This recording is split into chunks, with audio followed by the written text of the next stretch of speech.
ప్రార్థన చేసుకుని వాక్య భాగంలోనికి ప్రవేశిద్దాం. కళ్ళు మూసుకున్నట్లయితే ప్రార్థించుకుందామండి. పరలోకమందున్న మా తండ్రి, జీవాధిపతి, జీవముగల దేవ, ఇదిగో నాయన మా అందరి జీవితాల్లో మరొక శ్రేష్టమైన దినాన్ని సమకూర్చారు. మీకే స్తుతులు స్తోత్రములు. ఇదిగో నాయన ఈ సాయంకాల సమయంలో పరిశుద్ధ గ్రంథము నుండి మేము ఒక అంశమును పరిశీలించుచుండగా ఆత్మ సంబంధమైన సంగతులతోనే సరిపోల్చుకుని సర్వసత్యమును తండ్రి ఉన్నదున్నట్టుగా గ్రహించి నీవు నా మహాలోకానికి తండ్రి మేమును మాతో అనేకులను తీసుకుని వచ్చే కృపాభాగ్యమును దయచేయమని వేడుకొనుచున్నాం. ఇదిగోనైనా అగ్నిలో నుండి లాగినట్టు కొందరినైనా రక్షించి నీ సన్నిధిలో నిలవబెట్టే కృపను మా అందరికీ దయచేయమని ఈ యొక్క వాట్సాప్ కాల్ ద్వారా తండ్రి ఎంతమంది అయితే తండ్రి కూడి ఉన్నారో వారందరినీ కూడా మీ సందులో జ్ఞాపకం చేస్తూ ప్రతి ఒక్కరిని కూడా దీవించి ఆశీర్వదించండి.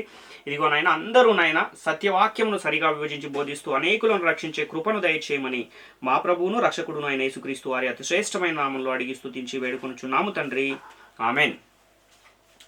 ప్రియమైన దేవుని వారలారా, మనం ఈరోజు పరిశుద్ధ గ్రంథము నుండి ఒక ప్రత్యేకమైన అంశాన్ని పరిశీలిద్దాం. అంశం పేరు తండ్రుల పాపము పిల్లలకు సంక్రమిస్తుందా అన్న అంశాన్ని మనం ఈరోజు పరిశీలిద్దాం.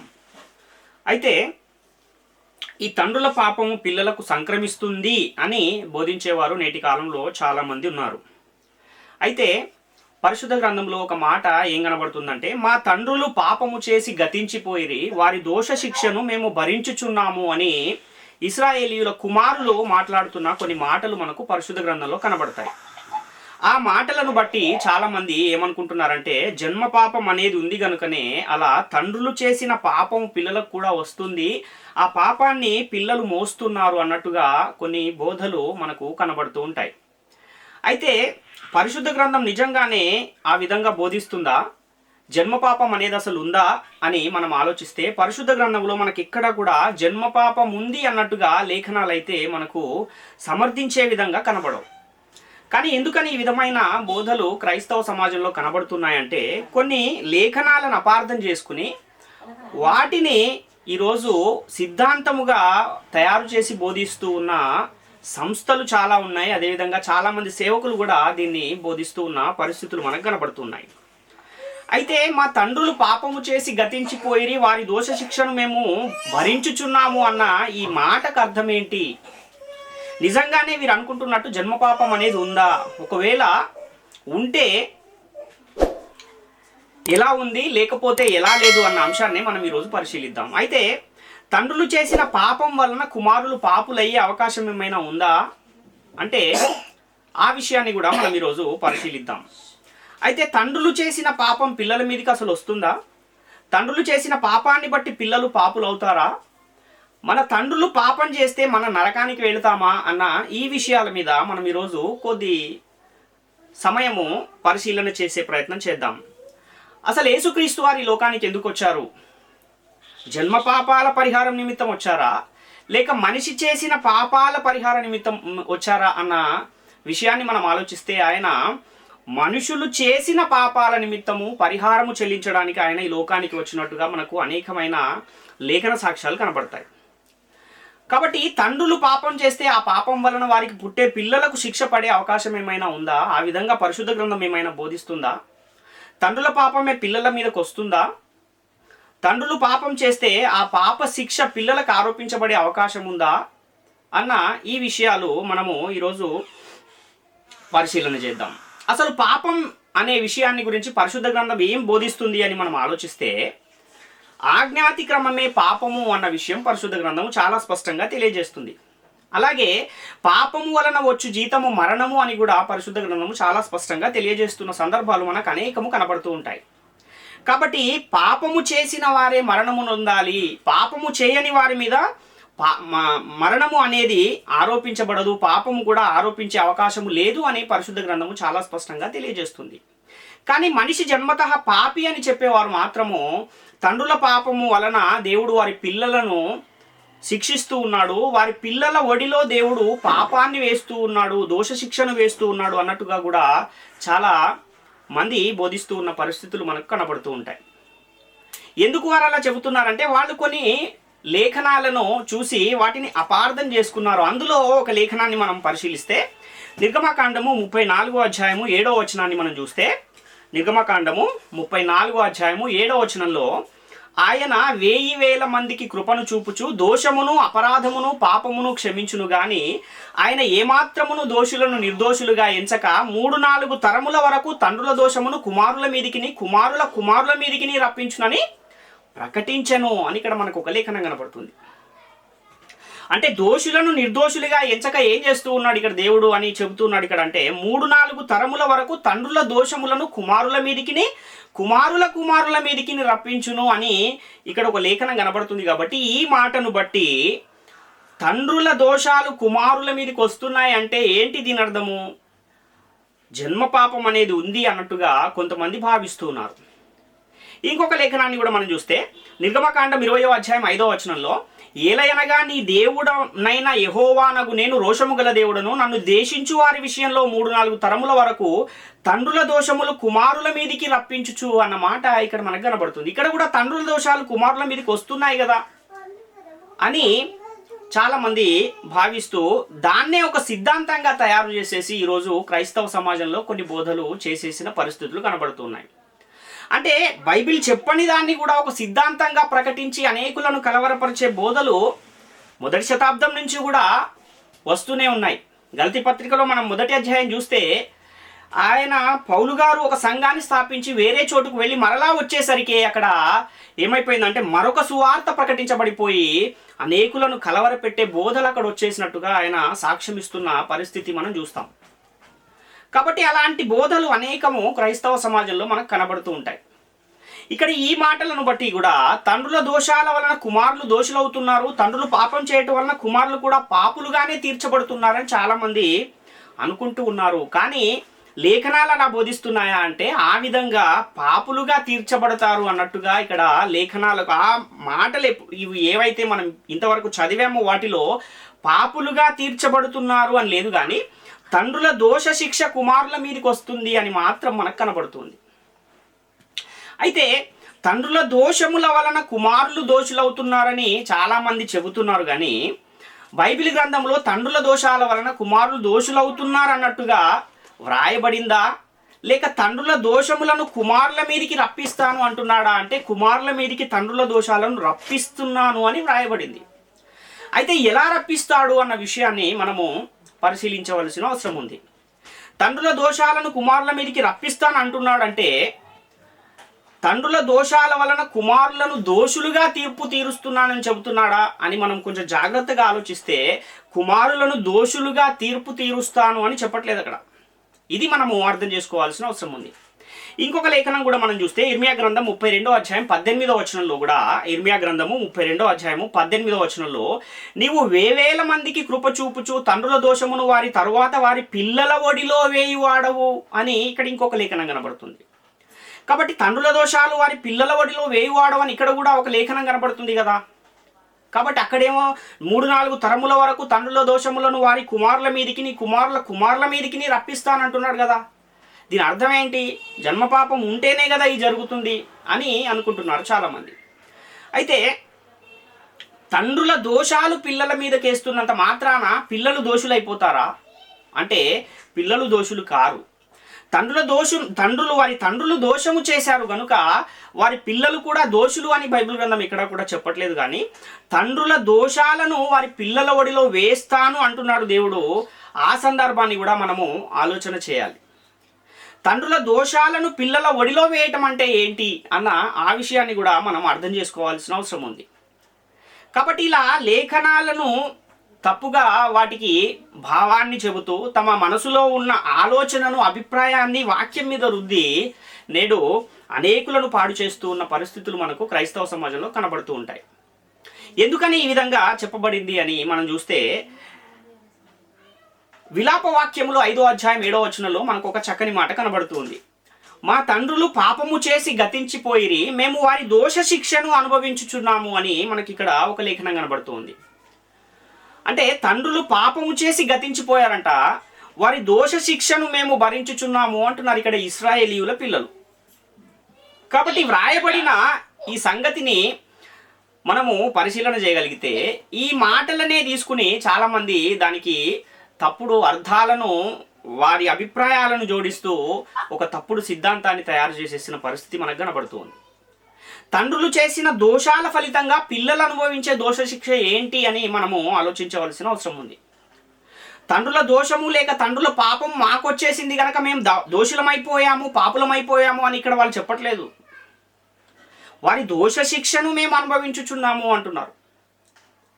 వారి తండ్రులు చేసిన దోషాల శిక్షను మేము అనుభవించుచున్నాము అని ఇక్కడ విలాపవాక్యాల గ్రంథము 5వ అధ్యాయం 7వ వచనంలో మనకు కనబడుతుంది. కాబట్టి ఇప్పుడు వీరు అనుభవించే దోష శిక్ష ఏంటి అనే విషయాన్ని మనము అర్థం చేసుకోవాల్సిన అవసరం ఉంది. అది మనకు తెలియాలంటే అదే విలాపవాక్యాలు 5వ అధ్యాయంలో మొదటి నుంచి మనం చదువుకుంటూ వస్తే అక్కడ అనేకమైన విషయాలు మనకు కనబడుతూ ఉంటాయి. తండ్రులు దేవునికి వ్యతిరేకంగా పాపం చేసి దేవుని చిత్తాన్ని జరిగించకపోవటం మూలాన ఇశ్రాయేలీయులను దేవుడు ఏం చేశాడంటే శత్రువులకు అప్పగించేసిన పరిస్థితి అక్కడ మనకు కనబడుతుంది.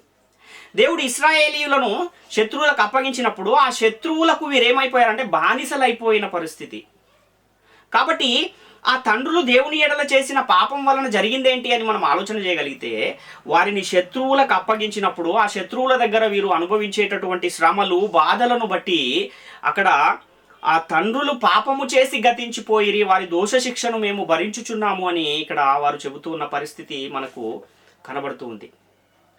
ఇది మనకు అర్థం కావడానికి మనకు ఉదాహరణ మనము చూసుకుంటే, ఒక తండ్రి తన కుమారునికి విస్తారమైన ఆస్తిని సంపాదించి పెట్టి ఒక 100 ఎకరాలు 200 ఎకరాల భూమిని కూడా ఆయనకు ఆస్తిగా ఇచ్చేసి ధనము, ధాన్యము, బంగారము వీటన్నింటినీ ఇచ్చి ఆ తండ్రి చనిపోయిన తర్వాత ఆ కుమారుడు దానిని తీసుకుని ఆయన కూడా ఒక 4-3 కుమారులను కనిన తర్వాత ఏదైతే తన తండ్రి ద్వారా పొందిన ఈ ఆస్తి ఉందో ఆ ఆస్తి అంతటినీ కూడా ఈయన సద్వినియోగం చేసుకొనక దాన్ని పాడు చేసేసి వ్యసనాలకు బానిసైపోయి అనేకమైన అప్పులు చేసి ఉన్నదంతా అమ్మేసి ఈ ఉన్నది అమ్మడమే కాకుండా ఇంకా దానికి కొన్ని అప్పులను కూడా చేసేసి ఈయన గనక చనిపోతే అప్పుడు వారి కుమారులు ఏమైపోతారంటే ఈ తండ్రి చేసిన అప్పులను తీర్చవలసిన బాధ్యత వారి కుమారులకు వచ్చినప్పుడు ఎలాగైతే ఉన్నదాన్నంతా పాడు చేస్తే వాళ్ళ తండ్రి చేసిన ఆ తప్పు వలన, దోషము వలన ఎలాగైతే ఈ పిల్లలు ఏమీ లేకుండా చేసిన అప్పులను కూడా తీర్చలేని పరిస్థితుల్లో ఉండి బాధలు, శ్రమలు ఎలాగైతే అనుభవిస్తూ ఉన్నారో అదే విధంగా ఇశ్రాయేలీయులు చేసిన తప్పులకు దేవుడు వారిని శత్రు రాజ్యాలకు అప్పగించినప్పుడు అక్కడ వెళ్ళి వారు అనుభవిస్తున్న శరీర సంబంధమైన శ్రమలను వారు చూస్తూ ఆ మాట పలికిన విషయము మనకి ఇక్కడ ఈ రెండింటిని పక్కన పెట్టుకుని ఆలోచిస్తే అర్థమవుతుంది.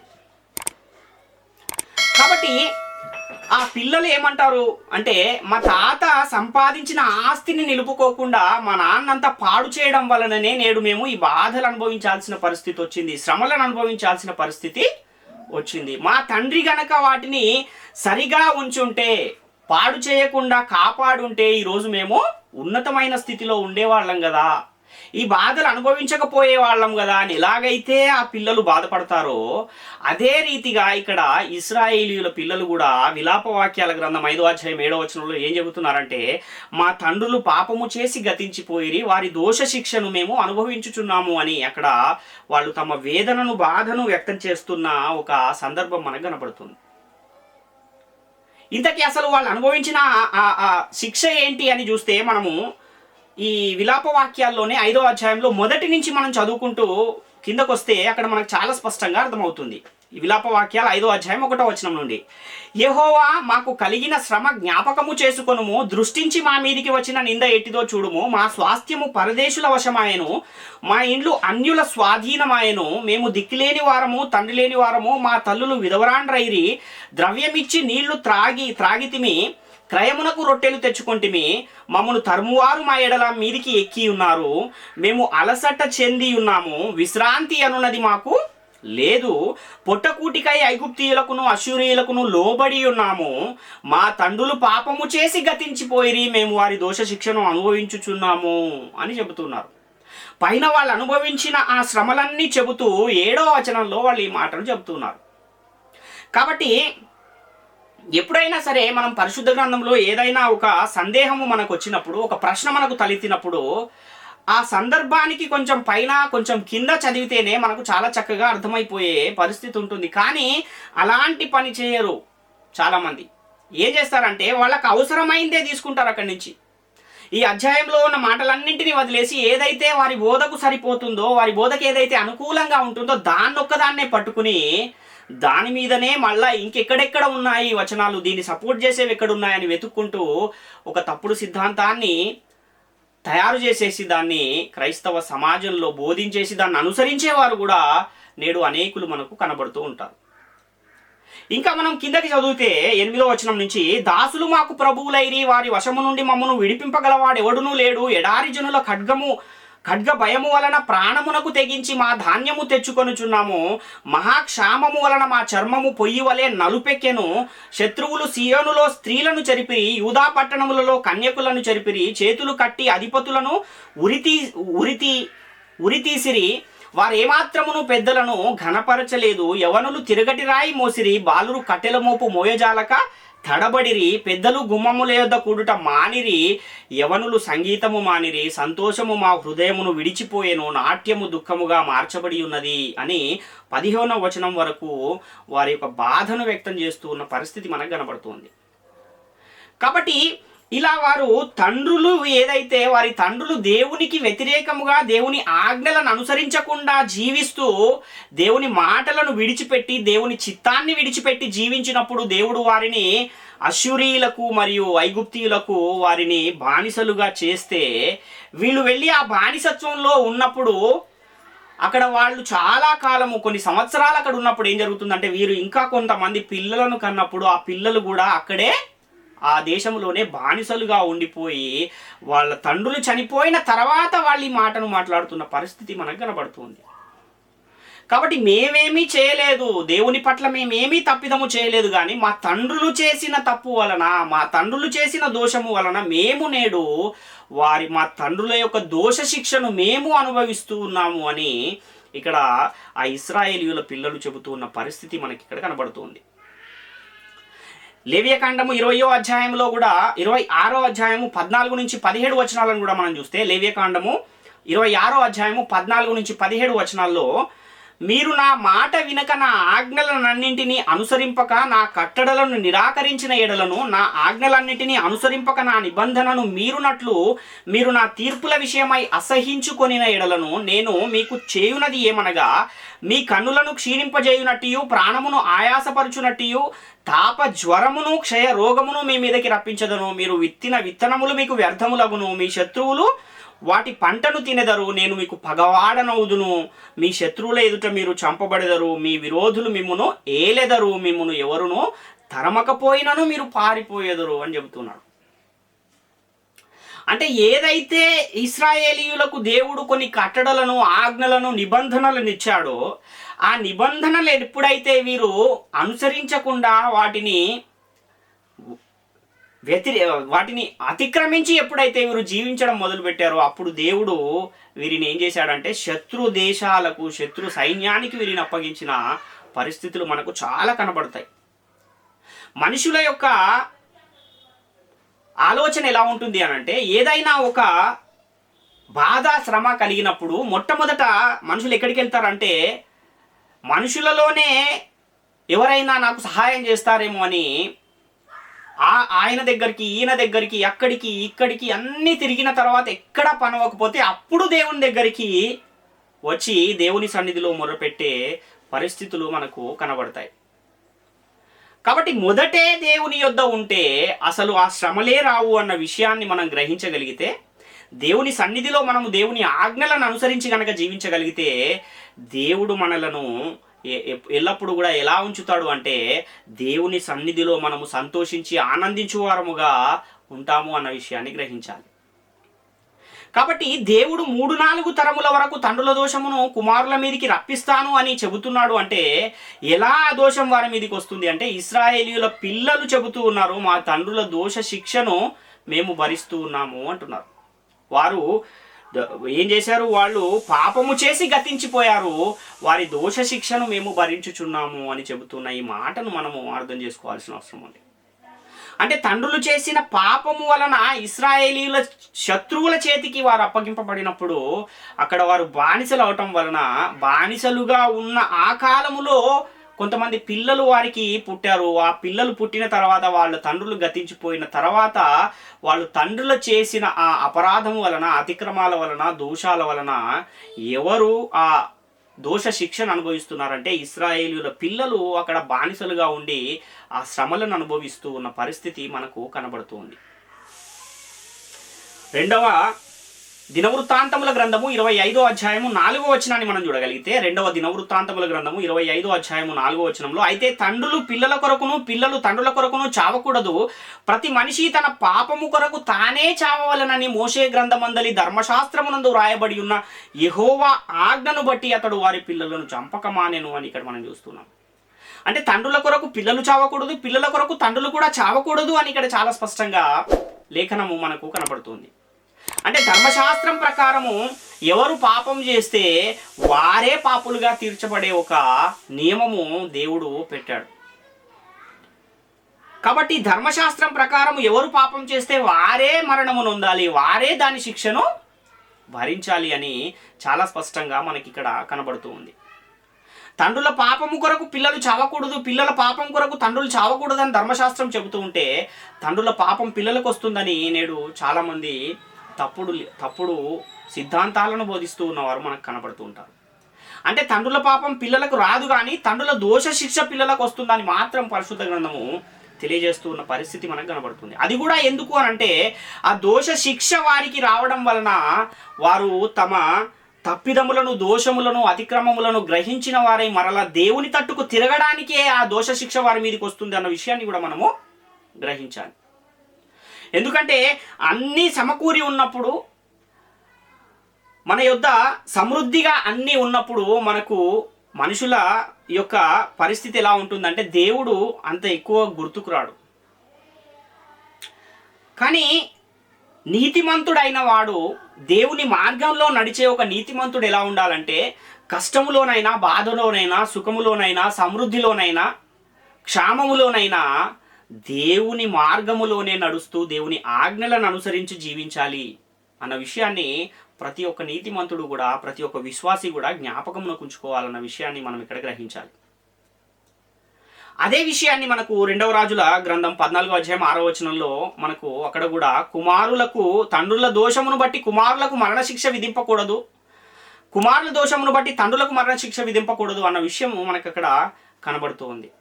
ఎవని పాపము నిమిత్తము వాడే మరణమునందును అనే ఆజ్ఞ మోషే ద్వారా ఇచ్చిన ధర్మశాస్త్రంలో వ్రాయబడి ఉంది అన్న విషయము ఇక్కడ తెలియజేస్తున్న పరిస్థితి మనకు కనబడుతుంది.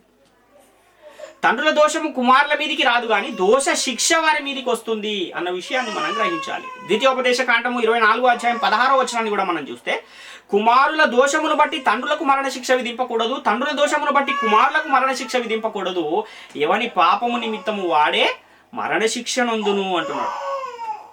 యెహెజ్కేలు గ్రంథము 18వ అధ్యాయం 20వ వచనాన్ని కూడా చూస్తే, పాపము చేయువాడే మరణమునందును, తండ్రి యొక్క దోష శిక్షను కుమారుడు మోయట లేదని కుమారుని దోష శిక్షను తండ్రి మోయడు, నీతిపరుని నీతి ఆ నీతిపరునికే చెందును, దుష్టుని దుష్టత్వము ఆ దుష్టునికే చెందును అని కూడా ఇక్కడ చాలా స్పష్టమైన లేఖనాలు మనకు కనబడుతున్నాయి.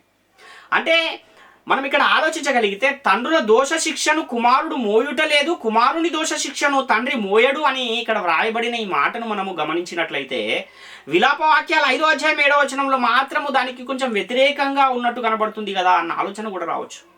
అంటే మా తండ్రులు పాపము చేసి గతించిపోయిరి, వారి దోష శిక్షను మేము భరించుచున్నాము అనేమో ఇక్కడ వ్రాయబడింది, ఇక్కడేమో తండ్రి యొక్క దోష శిక్షను కుమారుడు మోయుటలేదు అని రాయబడింది. ఇదేంటి ఒకదానికొకటి వ్యతిరేకంగా ఉంది కదా అన్న ఆలోచన ఒకవేళ వస్తే, ఈ రెండు సందర్భాలు కూడా ఆ సందర్భం, అక్కడ వ్రాయబడిన ఆ సందర్భం వేరు, ఇక్కడ వ్రాయబడిన ఈ సందర్భము వేరు.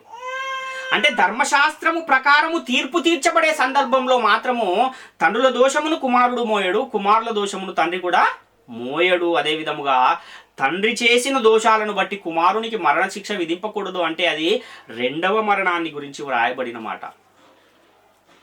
అంటే తండ్రి చేసిన పాపము నిమిత్తము కుమారుణ్ణి దేవుడు ఉత్తరవాదిగా నిలబెడతాడా అంటే నిలబెట్టడు అన్న విషయాన్ని మనం ఇక్కడ గమనించాలి. కాబట్టి ధర్మశాస్త్రం ప్రకారము తీర్పు తీర్చే క్రమములో పాపము చేయువాడే మరణము నొందాలి అన్న విషయాన్ని మనం ఇక్కడ గమనించాలి. ఒక నీతిమంతుని నీతి ఆ నీతిమంతునికే చెందుతుంది, అలాగే ఒక దుష్టుని దుష్టత్వం ఆ దుష్టునికే చెందుతుంది అన్న విషయాన్ని మనం ఇక్కడ గమనించవలసిన అవసరం ఉంది.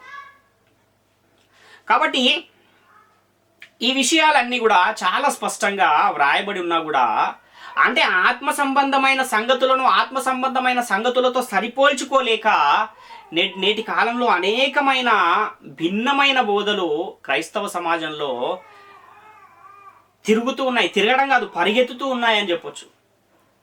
కాబట్టి మా తండ్రులు పాపము చేసి గతించిపోయిరి, వారి దోష శిక్షను మేము భరిస్తున్నాము అన్న మాటను ఎందుకు వారు చెప్పారు అనంటే, అక్కడ దేవుడు కూడా దోషులను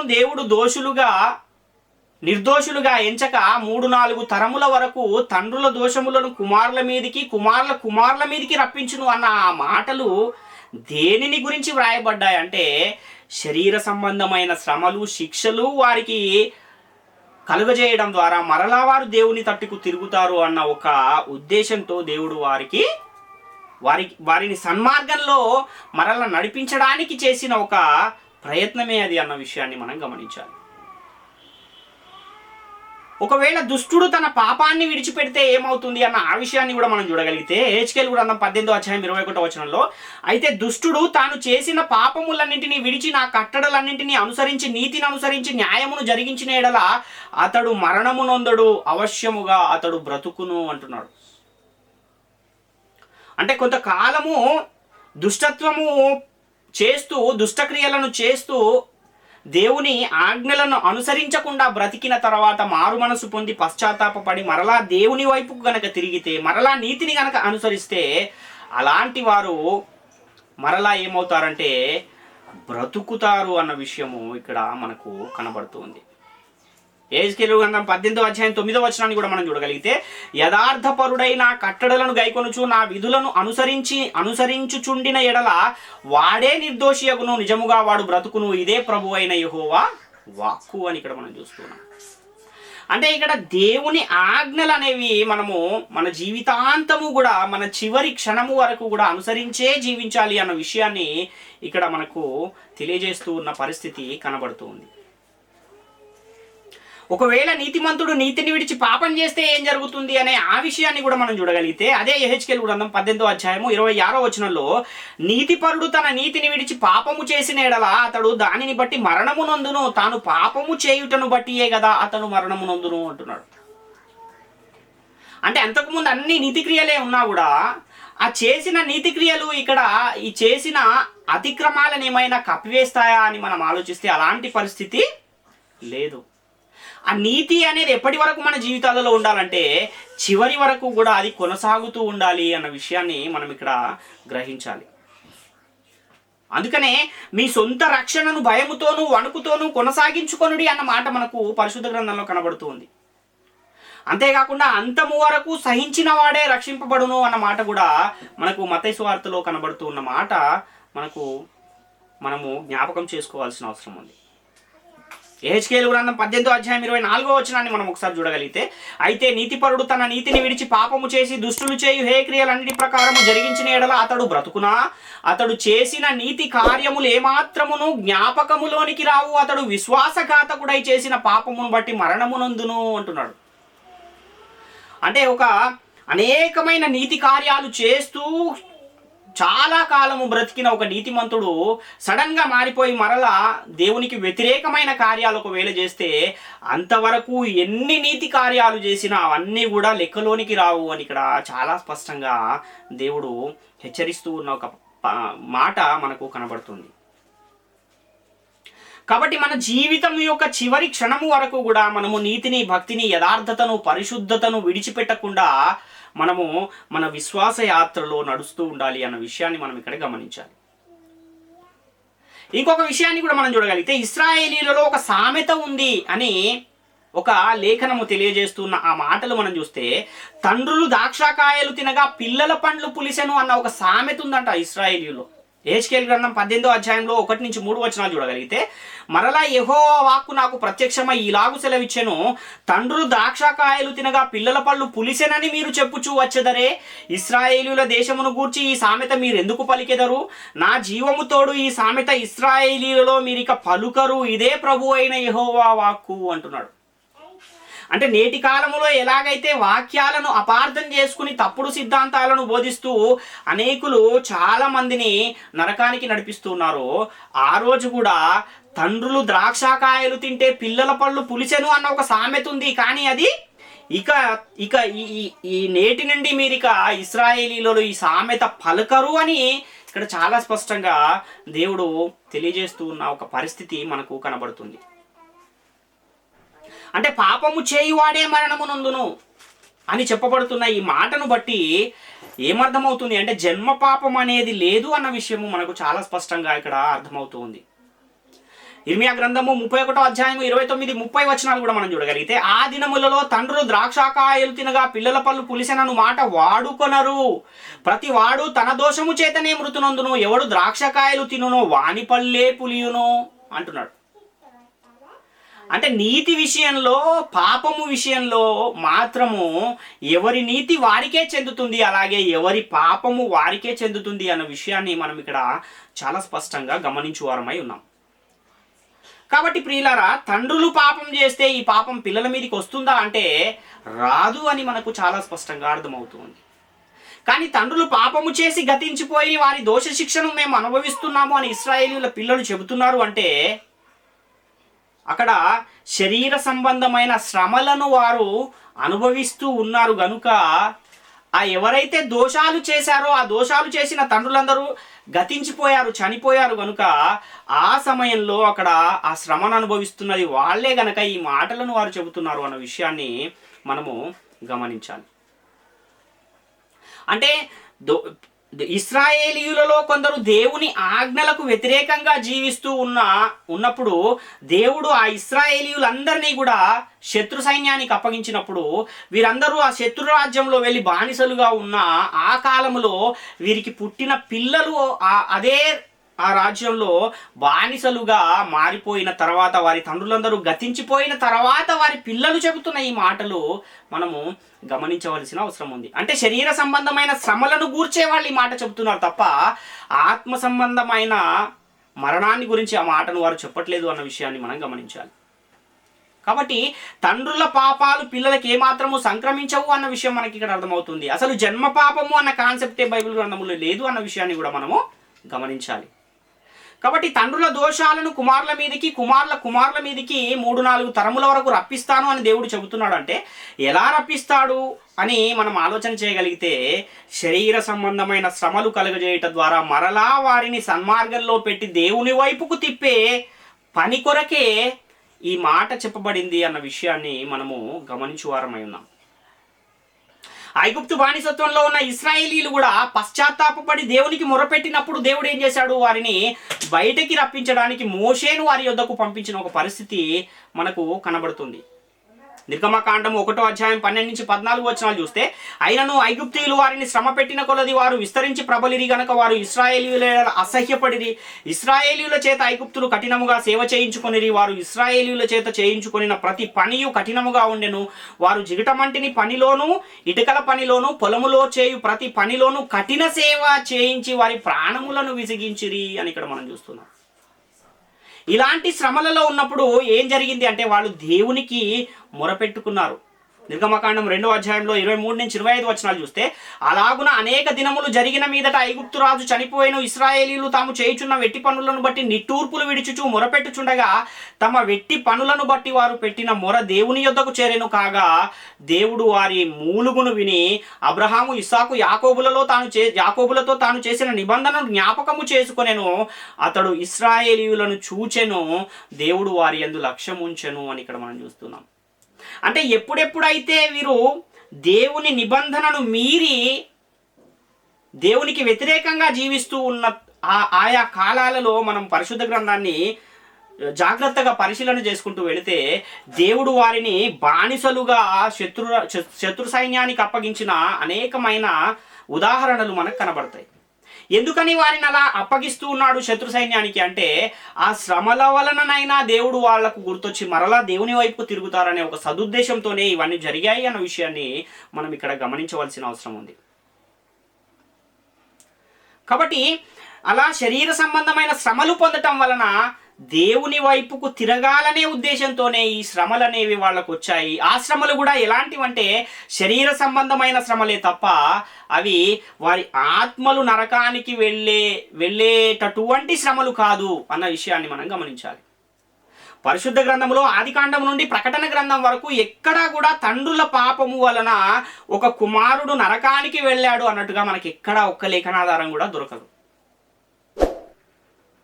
కానీ కొంతమంది పరిశుద్ధ గ్రంథంలో ఉన్న కొన్ని లేఖనాలను తీసుకుని వాటిని అపార్థం చేసుకుని వారి మైండ్లో ఉన్నదాన్నంతా వాటి మీద రుద్ది వాటికి ఇంకా కొన్ని లేఖనాలను వాటిని సమర్థించే విధంగా ఉండే లేఖనాలు అంటే అవి సమర్థించవు కానీ వీళ్ళు వాటికి సరిపోతున్నాయి అనుకుని జోడించి నేడు అనేకమైన తప్పుడు సిద్ధాంతాలను క్రైస్తవ సమాజంలో ప్రవేశపెట్టేసిన పరిస్థితి మనకు కనపడుతుంది. కాబట్టి ఇలాంటి పరిస్థితులు అనేకము మనకు పరిశుద్ధ గ్రంథంలో కనబడతాయి.